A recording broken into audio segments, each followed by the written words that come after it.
Bueno, pues vamos con el siguiente paso. Después de buscar el verbo y marcarlo como núcleo del predicado, vamos a comprobar si la oración es impersonal. No podemos pasar a buscar el sujeto sin hacer antes la comprobación de si esta oración es impersonal o no, puesto que una oración impersonal es aquella que no tiene sujeto.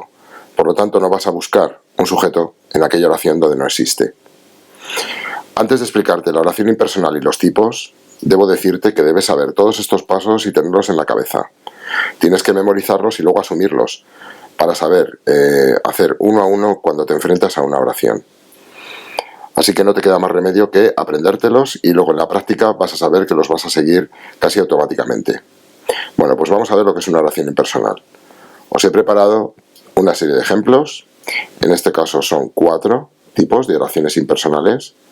Hay más, pero estos son los más típicos y con estos más o menos te vas a poder desenvolver. Vamos con la primera. Aquellas que tienen verbos meteorológicos, como por ejemplo llover, nevar, tronar, relampaguear. Fíjate en el verbo, llovió. Lo voy a marcar, porque aquí el verbo indica si la oración es impersonal o no. Llovió mucho en la sierra. Nada ni nadie asume la acción de llover. Eso es imposible. Por ese motivo, la oración es ya impersonal, no tiene sujeto. En realidad se marcaría todo como predicado. Vamos con el siguiente ejemplo. Aquellas que tienen el verbo haber, lo veis aquí en mayúsculas, con un significado de existencia. Este significado abstracto de existencia se ve muy bien en el momento de ver los verbos. Vamos a marcarlos. Son hay y había. Y vamos a leer las frases. Hay muchos niños en el parque. Efectivamente la asistencia es de niños, o de muchos niños en este caso, pero cuando hay un verbo haber expresado tanto en la forma verbal hay o había o cualquier otra, entonces en este caso no hay sujeto. Hay muchos niños en el parque no tiene sujeto, todo es un predicado. Es el mismo caso que en esta oración, o en esta frase. Había una vez un castillo encantado. En cuanto encuentras un verbo haber en cualquier forma verbal, ya no tiene sujeto la oración, todo es un predicado. Así de sencillo. Vamos con el tercer ejemplo y con el tercer tipo de oraciones impersonales. Aquellas que tienen el verbo hacer. Es fácil acordarse de las 4 tipos de oraciones, puesto que esta y esta tienen el verbo haber y el verbo hacer. Con que te acuerdes de que una B se cambia por una C, ya recuerdas los 4 tipos, o por lo menos estos 2.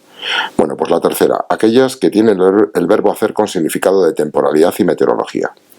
Os he puesto, tanto para la expresión de temporalidad como de meteorología, un ejemplo de cada. Voy a marcar los verbos. Fijaos que es el mismo, hace y hace. En el primer ejemplo, hace mucho tiempo en una galaxia muy lejana, nadie asume la acción de hacer tiempo. Eso no existe. Por lo tanto, todo es predicado, no hay sujeto, es una oración impersonal. Y en hace mucho tiempo, hace mucho frío en el norte, exactamente igual. Nada ni nadie asume la acción de hacer frío. Es una oración impersonal por el mero hecho de tener un verbo hacer que exprese meteorología. Yo creo que es fácil. Y vamos con la cuarta. El último tipo. Las que tienen la partícula se más un verbo en tercera persona del singular. Marco la partícula y marco el verbo.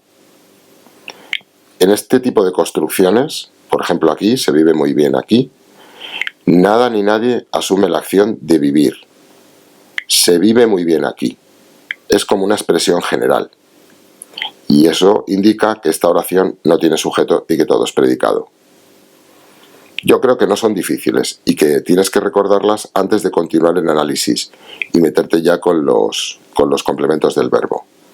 Espero que te las aprendas y ya verás como si vas aplicando los pasos uno a uno y te sabes los tipos de oraciones impersonales, etc., te va a salir la oración redonda.